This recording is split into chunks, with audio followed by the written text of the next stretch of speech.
All right, so I just have to start off by saying this one very simple little thing. No, you cannot 3D print a functional AR-15. It doesn't work that way. Producer Tim? How did I know that this was going to come up today? Because it's all over the news. You walked in, we got 2 monitors in here, and it's all over the news. Now, okay, so look, we went over all of this with you. As most of you know, I'm a 3D printer. Producer Tim works for a 3D printing company, okay? We know what we're talking about. Allegedly. All right, we know what we're talking about. You cannot 3D print a functional AR-15. It can't happen, okay?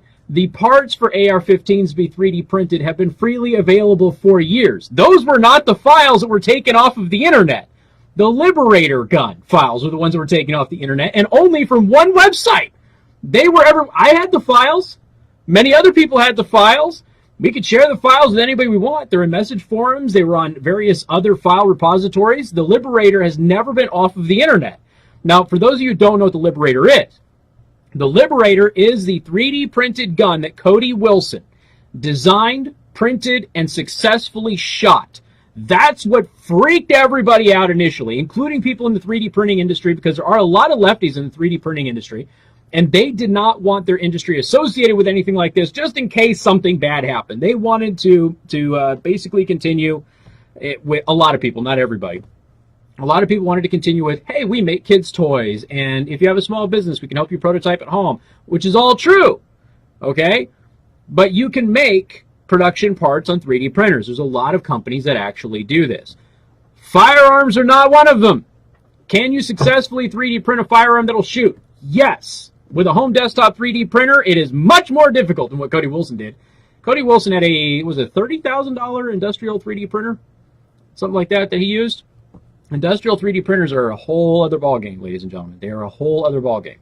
Now, there are engineers that took a look at the Liberator design and other 3D printed pistol designs and said, you know what, if we add some reinforcement here and some reinforcement there with a couple of brackets from Home Depot, this thing will fire successfully several times. And then you just swap the barrel out when the barrel melts. There was one, I believe they got 7 shots off consistently before the barrel had to be swapped out. And you just pop the barrel out and you popped in a new 3D printed barrel. But it also had metal brackets all over the place. Why do you need the metal brackets on your 3D printed gun that you print at home, Producer Tim? It turns out explosives and plastic don't mix very well. And so the guns tend to blow apart. And there were some where you could fire like one shot. It gets small calibers and things like that. Fire like one shot and then the thing would conk out on you or blow up in your hand or whatever. The point is, it's a dangerous prospect is what I'm saying. There are designs that you can 3D print that you have metal reinforcements that will function and will work. Okay, so now, here's where some people, well, that's still just as bad. First of all, it's not just as bad. One, you have been legally allowed to manufacture a firearm in your garage since the beginning of this country. Before this country even existed, you could do that, and you have never not been able to do that. That has always been perfectly and totally legal in the United States of America. So while everybody is running around having this absolute conniption fit that the Liberator, by the way, Cody Wilson posted the Liberator files to his website like 3 days early before he was supposed to, because it's technically lifted today or tomorrow, but he's had them up there already. But he wasn't the only one that's had them. He wasn't the only one that has had them. And so you've got a lot of other people out there that have had these designs, the Liberator and other designs, and they have been freely shared this entire time. There has still not been a mass shooting with a Liberator pistol or any other 3D printed pistol. The AR-15 parts, I've had companies come to me and ask me to print specific AR-15 parts, okay? You can get these designs online. They are freely available. It is a simple plug-in conversion to make them an STL file to print on your 3D printer. This is not a difficult thing to do. This is something that your elementary school students can do. Now, here's the thing. That's where some people get wigged out. Oh my gosh, we've never had this capacity before. Well, okay, I will grant you that. Even though you've legally been allowed to make a firearm in your home since the beginning of time in this country, before this country even existed, you were allowed to make a firearm in your home. A lot of those were rudimentary. The ones that were serious firearms basically took some tool knowledge, but you could be done with basic tools. You know, if you had a few $1,000s in actual tools, you could make a really nice fully automatic submachine gun in your garage. There are books out there that teach you how to do this. Those publishers, by the way, Paladin Press is one of them, those publishers have been taken to court numerous times as people in the government have been trying to say this knowledge is too dangerous for the public to be able to consume. And consistently throughout our history, the courts have said the First Amendment allows the free distribution and free consumption of any and all information that is not national security. Period. End of story. And no, the knowledge to make a bomb or the knowledge to make a gun or the knowledge to make drugs at home is not a national security issue. So the courts have already ruled that this information is freely allowed to be distributed. So many of you now are probably wondering, well, how is it in 2013 that they decided to go ahead and pull these files off? Well, that is an excellent question. What the courts ruled, this is what the U.S. government's stance was. This is part of why they wanted net neutrality. They wanted to be able to shut down websites like DefCAD. That's where these files are hosted now. The big file repository websites like Thingiverse and MyMiniFactory and GrabCAD and a couple of the other ones, you know, they try to take these things down as much as possible. Not because they're illegal, but because they don't want to be associated with it just in case something happens and they don't want to get sued. So somebody actually uploaded the Liberator to Thingiverse the other day. It's already down. It's already down again. They already took it down. Although you can 3D print a Liberator holster, Producer Tim. They do have a holster for it now, so I'm going to go ahead and print that out, see how that works and functions, since I am a holster maker after all. And so you go out there and you have these files. They've been out there. They've never gone anywhere. They've always been there. The AR-15 stuff, you can print out any of those parts. There's a lot of accessories for AR-15s that are out there printed. Stuff that goes on a pick rail. Lots of those accessories are available. You're not going to print a fully functional AR-15. Now, here's where things get real interesting, because the person out there who doesn't know anything about AR-15s will walk in like Producer Tim did here just a couple of minutes ago. And Producer Tim looks up on the screen, and there is a 3D printed AR-15 that is firing, and it is rapid shot. It's, you know, guy squeezing the trigger as fast as he can. Things not blowing apart, and it's got a white 3D printed lower receiver. That is because it is just the lower receiver that has been printed. Mm-hmm. That's it. Okay, the other parts that require rigidity cannot be 3D printed on an AR-15 and have that thing stay together at this point in time. It just doesn't exist technologically. Even if you got the metal infused or the carbon fiber infused filaments, it still isn't going to work. This is something that has been debunked for many, many, many, many years by people in the 3D printing community, by people in the firearm industry, people who know what they're actually talking about. Did you know that Alyssa Milano, who knows absolutely nothing about firearms anyway, Alyssa Milano wrote an op-ed for CNN, Producer Tim, about how 3D printed guns were 3D printed, or downloading death, she said. Alyssa Milano, one, doesn't know anything about firearms, and that is evident every time she opens her flippin' mouth. Two, clearly has no idea about 3D printing technology. None. Absolutely none. Several years ago, there was this so-called journalist who 3D printed the Liberator. And he took it onto a train. He got it through security and everything else. See, I can get this gun onto a train. This is a huge security risk. Now, of course, to pass security and to pass all those metal detectors and the dogs and everything else that were sniffing for explosives and bullets and gunpowder and all of that, he had to do a couple of things. One, he didn't have a firing pin in the thing, which means it's not even legally a pistol. Then he had no ammo. None. So he had no bullets, and he had no capacity to fire a bullet, and he was trying to claim to everybody in this video series that he was doing, I think it was the Daily Mail or something like that. I got to go back and look. And he was trying to tell people that you could 3D print a gun and easily smuggle it onto a plane or a train or something, get right past security. You can't, folks. It does not work. This is a pure and simple lie. Now, a lot of people who are saying that this stuff is a real concern are just people who literally have no idea what they're talking about, and they're not intelligent enough to realize that they're too dumb to know what's going on. Then there are other people who are just flat out lying to you. So you've got this senator up here, and he's going, look, the 3D printer AR-15 parts. By the way, you can get AK-47 too, by the way. He's got it all up there. That's been downloaded like 900 times. This is the gun that caused the massacre at Newtown. Okay, it's just the parts of an AR-15. People print these up for, one, decorations. Two, they print them up for mock-ups, and they also print them up for cosplay. So if you don't want to carry around a real rifle, when you go out in public, you 3D print one, and it's a project that you do. A lot of people will do this, again, for prototyping purposes. There are small businesses out there that will go ahead and they will print parts, and then they will go ahead and print a part or an accessory that would go onto that part to see if it would work, rather than using the real parts initially and that sort of thing in case they ruin something. That's the whole point of being able to have this technology, is to be able to bring this manufacturing capacity at home. Now, several years ago, ladies and gentlemen, we did not have access to 3D printers. We did not have access to home CNC machines. We did not have access to lasers that fit on our desktop. We did not have access to injection molding equipment. This was all stuff that was extremely expensive. Most people didn't know how to use CAD software. You had to go to college. Remember, you had to go for 4 to 6 years to go to college and learn how to do CAD. The average person out there had no idea how to do CAD. The software was thousands and thousands of dollars. It wasn't freely available to the public. A lot of these manufacturers had closely held manufacturing secrets that they didn't tell anybody because they didn't want competitors to learn about it. And then came along a movement called open source. And open source, the idea with open source is all of our technology, all of our knowledge, all of our software is going to be free and available to everybody.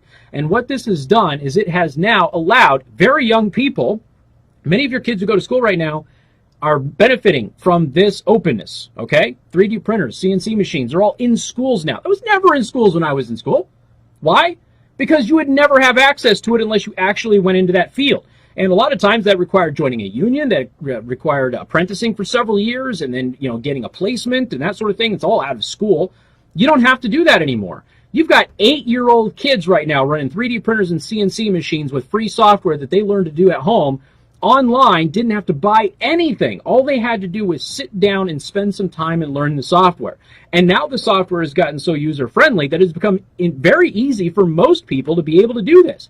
Now, what this has done is it has taken a very small segment of our population that knew how to manufacture, and it has now spread it everywhere. Anybody can start some kind of a manufacturing operation at home right now for as little as $400 or $500. Anybody. Okay? Now, it all depends on what you want to do. There are 3D printers out there that cost $300 that do a very good job. Okay? They're not going to be the best in the world, but if you wanted to start making small little trinkets or little parts or whatever, you could do that. And of course, the better the printer, the higher the price tends to go. You've got CNC machines that you can get for $800 now. They sit right there on your desk. A little CNC machine, go ahead and route a bunch of stuff out. The CNC machine that I have is expensive, but it is still a personal CNC machine, and it's only 10 grand. Okay, so there are things out there that you can get that will allow you to do the stuff that we have never been able to do in the past. Why politicians are freaking out about all of this stuff is not because there is new access to, or new rights, I should say, to being able to manufacture a firearm or something like that at home. They're freaking out because they can no longer control your knowledge.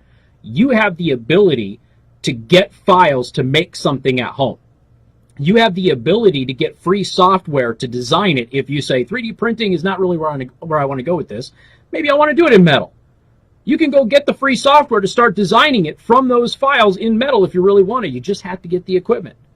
And that loss of control, that inability to limit the knowledge that you have, is what scares them so much. Because now people have the knowledge to do this stuff, and they have the equipment to be able to do this stuff, because that equipment is now affordable. Okay? So now some people will say, well, since times have changed, I guess we have to go ahead and start limiting access to all of this stuff. No, absolutely not. We have had an immeasurable benefit from this open source movement in this country and in the world. It is undeniable the positive impact that it has had on our economy, on our growth as a people, and the ingenuity and inventiveness that we have had as a people to be able to come up with new gadgets and new things. And there's a lot of companies that got launched because of this ability that would never have been able to launch before, because it would have taken them tens and tens of thousands of dollars to be able to prototype something that now costs them a few $100s to get a printer and a few cents in filament. At the end of the day, you cannot 3D print a functional AR-15. You cannot 3D print a functional Liberator pistol or any other 3D pistol without adding metal parts, which will set it off in a metal detector, ladies and gentlemen. That is the simple, factual reality. And until there is some leap forward in technology, that will not change, and anybody who tells you otherwise is a liar. We have more coming up on News Talk 95.3, Michiana's news channel. As somebody said, hey, Casey, 35 years ago, there were about 40% of the population with access to lathes and Bridgeports. Not everybody used them daily, but we could use them. We could and did make usable guns and the most fun cannons. People still make cannons all the time. Go to YouTube. Go to YouTube and look at the massive community that makes cannons and rockets. The massive, massive community that's out there doing it. People are making catapults, for crying out loud. Right? And trebuchets, right? Trebuchets are cooler. But, I mean, people are making them. Why? Because you can. I just saw, so there's like a $35, I really want this thing. Have you seen this $35 desktop cannon, Producer Tim? I want this thing. Did you see that? Like the ads that are everywhere all over Instagram right now? Man, that thing is awesome. It shoots like it's like a 3/4 inch ball or something. I mean, or half-inch ball. That thing's awesome. Okay. And yeah, look, you shoot somebody in the eyeball with that. I got news for you. It ain't going to tickle. Okay. But you're allowed to do this stuff. You're allowed to make a firearm at home for your personal use.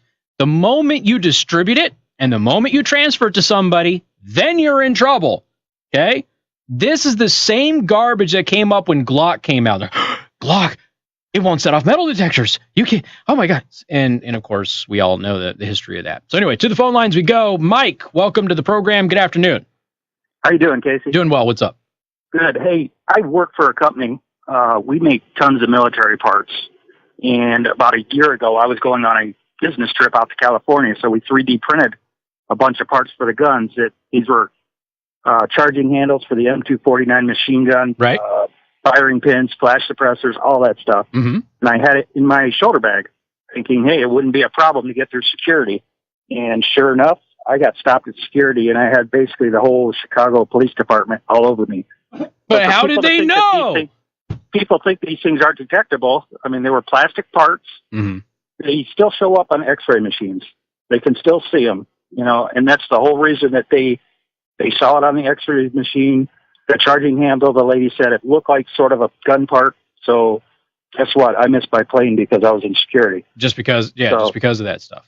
Yeah, so these people got to understand that it's still detectable. You can't get on a plane with anything that looks or resembles a gun. And this is the thing that is so frustrating about this is that, yeah, you do have a few people out there that are just running around lying about it who know the truth. But the reality is most people who are talking about this don't know the technology. They have no idea.